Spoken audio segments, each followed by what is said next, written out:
Hello and good evening. My name is Zarith. This is our first episode of Gibberish Gabber. I'm here to talk about the aftermath of the Harry-Meghan Oprah interview.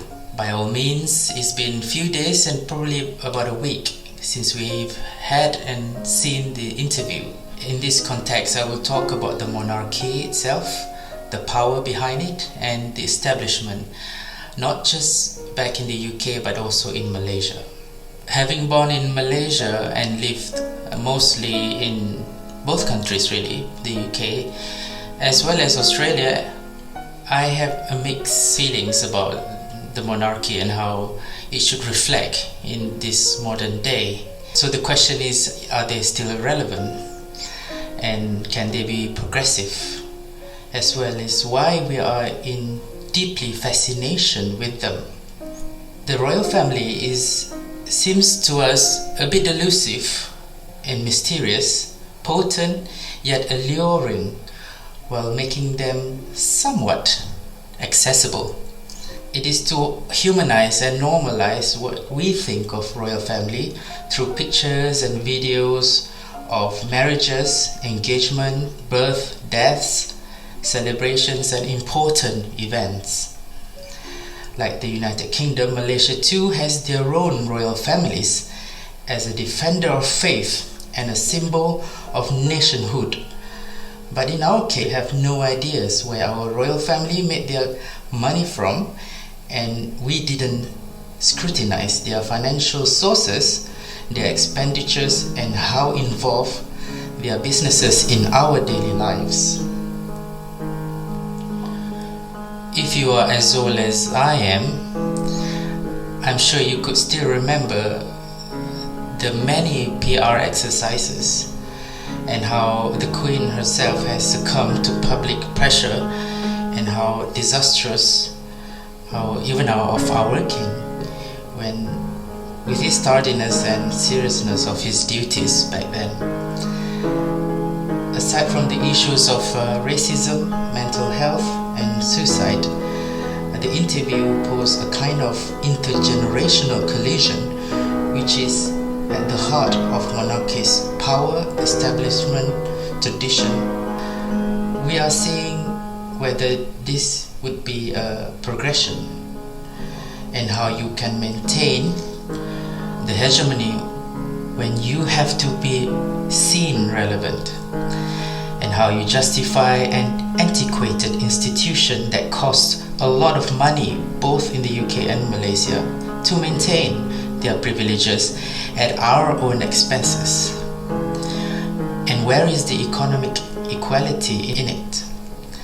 The UK royal family is worth about $88 billion, while unfortunately we have no idea how much ours is worth. When we think about the monarchy and the royal families, we think as they have this symbolic, but actually they do have some power behind it.